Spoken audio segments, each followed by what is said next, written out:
Et bonjour à vous amis auto-entrepreneurs, bienvenue dans notre vidéo. Cette semaine, on va discuter des droits à la formation quand on est auto-entrepreneur. On va regarder qu'est-ce qu'on a comme droit, notamment avec la cotisation à la formation professionnelle, les CFP.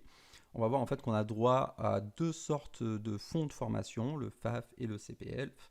Et on va discuter un peu de pourquoi est-ce qu'il faut se former.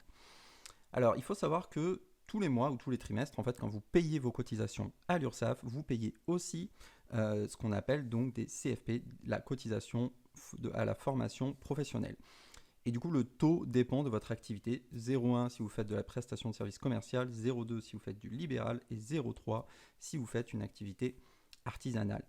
C'est automatique, vous n'avez rien à faire pour payer ça, c'est directement fait sur le site de l'URSSAF et après c'est l'URSSAF qui redistribue au fonds de formation ces cotisations qui sont récupérées et qui du coup dépendent directement de votre chiffre d'affaires.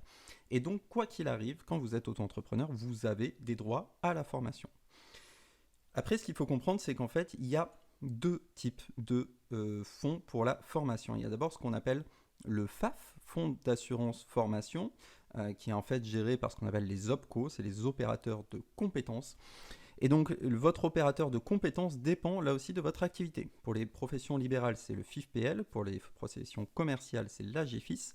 Et pour les professions artisanales, c'est le FAFCA. Et en gros, vous avez ce fonds d'assurance qui vous permet de faire financer des formations.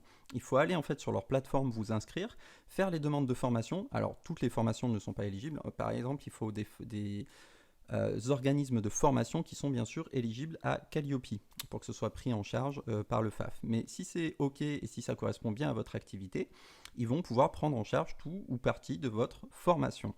Donc vous allez sur leur site, vous faites la demande de prise en charge du dossier et ils vont tout de suite vous dire si c'est OK ou pas pour la prise en charge.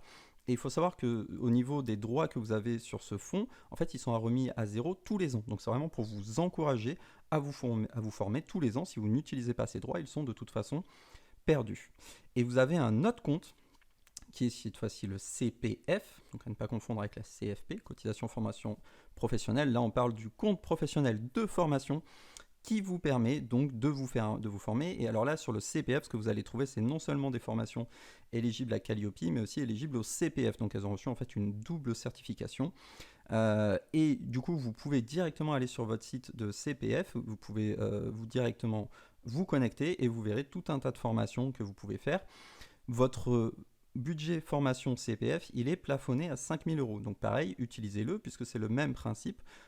Si ça dépasse, vous allez continuer à cotiser, mais vous n'allez plus remplir vos droits. Donc c'est un petit peu dommage. Donc régulièrement, allez faire un tour, regardez les droits que vous avez et n'hésitez pas à le consommer.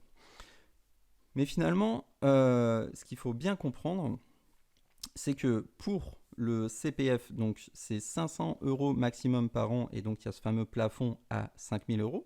Donc on peut utiliser les droits quand on veut. Et le FAF est bien remis à zéro tous les ans. Mais on peut éventuellement cumuler les deux. Donc la même année, on peut se faire financer une formation par le CPF et une autre formation par le FAF. Juste, on ne peut pas cumuler les deux sur une même formation, évidemment. Mais sinon, voilà, on peut tout à fait bénéficier des deux mécanismes et potentiellement tous les ans.